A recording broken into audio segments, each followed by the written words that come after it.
করি আমরা কাজ করতে গেলে আমরা ইটের গাঁথনি করি, ঠিক আছে? তাহলে ইটের গাঁথনি কয় ভাগে ভাগ করে যায়? সাধারণত ইট আমরা সাধারণত 4 ভাগে ভাগ করে যায়। বিভিন্ন গাঁথনি আছে, সেই গাঁথনিকে ভাগ করা হয় 4 ভাগে, ঠিক আছে? তো 4 ভাগে কি কি দেখেন, ব্রিক বন্ড সাধারণত আমরা ভাগ করা হয় হেডার বন্ড, একটা stretcher bond, English bond, Flemish bond. Header বন্ডটা কেমন, যে আমরা সাইড থেকে যে গাঁথনি করবো যেন মাথাটা দেখতে পাই, তাহলে এইভাবে আমি গাঁথনি করলাম, তারপর আরেকটা দিলাম, তারপর আরেকটা দিলাম, সাইড থেকে আমরা কি এই যে ইটের মাথাটা দেখতে পাই, ঠিক আছে?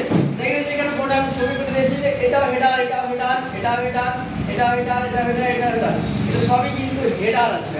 মানে সাইড থেকে আমরা যে হেডারটা দেখতে পাই সেটা হচ্ছে হেডার বন্ড।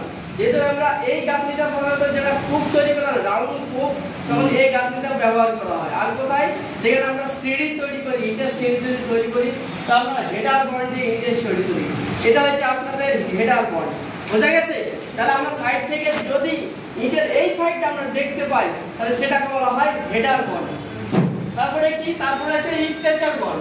স্ট্রেচার বন্ডটা কেমন, যে আমরা যেটা পার্টিশন ওয়ালটা দেই, পার্টিশন ওয়াল একটা ইট থাকবে, সেটাকে বলা হয় স্ট্রেচার বন্ড। তো সাইড থেকে আমি এই পোরশনটা দেখতে পাবো, ঠিক আছে? দেখেন যে এখানে আছে এই পোরশনটা স্ট্রেচার, ঠিক আছে? তাহলে এই পোরশনটা আমি যখন দেখবো, ঠিক আছে, বা সাইড থেকে আমি দেখতে পাবো, সেটাকে বলা হয় তখন স্ট্রেচার বন্ড, বুঝা গেছে? তারপরে কি আছে দেখেন, যে তারপরে আছে ইংলিশ বন্ড। ইংলিশ বন্ডটা কেমন, দেখেন এই যে গাঁথনি করেছি আমি হেডার, আর এই যে করেছি আমি স্ট্রেচার, যেখানে সেম দেখেন প্রথমে আছে আমার স্ট্রেচার, তারপরে লেয়ার আছে হেডার, মানে একই লেয়ারে পুরোটা কি দেবো, পরস্পর একই লেয়ারে দেবো কি হেডার দিব, তারপরে আমি দুটো করে স্ট্রেচার এভাবে সাজিয়ে দেবো, ঠিক আছে? মানে এইভাবে কন্টিনিউ চলবে, একটা হেডার তার উপর লেয়ারে আবার দুটো করে স্ট্রেচার, একটা হেডার তারপর দুটো করে স্ট্রেচার। এটা হচ্ছে আপনাদের ইংলিশ বন্ড। দেখেন এখানে হেডার আছে, তারপরে স্ট্রেচার, স্ট্রেচার, স্ট্রেচার।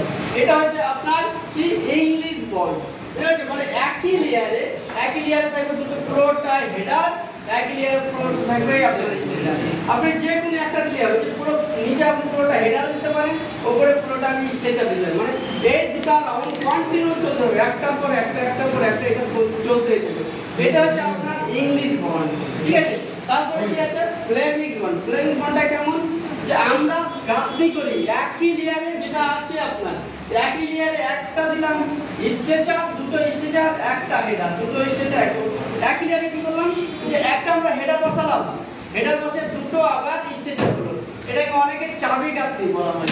যেমন ধরেন এখানে কি এইগুলো আমরা দিলাম দুটো স্ট্রেচার দিলাম, দুটো আমরা স্ট্রেচার, তারপরে লেয়ারে দিলাম আমি একটা হেডার, এই বরাবর যেটা দিব না ফ্লেমিং বন্ড। ফ্লেমিং বন্ড কি, যে আমরা এটা করব কি দুটো দিলাম স্ট্রেচার, একটা দিলাম আমি কি দুটো স্ট্রেচার দিলাম, একটা হেডার দিলাম, এটা হচ্ছে আমার ফ্লেমিং বন্ড। এটাকে অনেকে কি চাবি গাঁথনি বলে। মানে এইভাবে আমি একটা হেডার দিলাম, তারপরে দুটো স্ট্রেচার, মানে এইভাবে কন্টিনিউ আপনার চলতে থাকলো লেয়ার বাই লেয়ার, যে একটা দুটো স্ট্রেচার দিলাম আর একটা হেডার দিলাম, দুটো স্ট্রেচার দিলাম আবার একটা হেডার দিলাম, মানে এইভাবে কন্টিনিউ আপনার চলতে থাকে।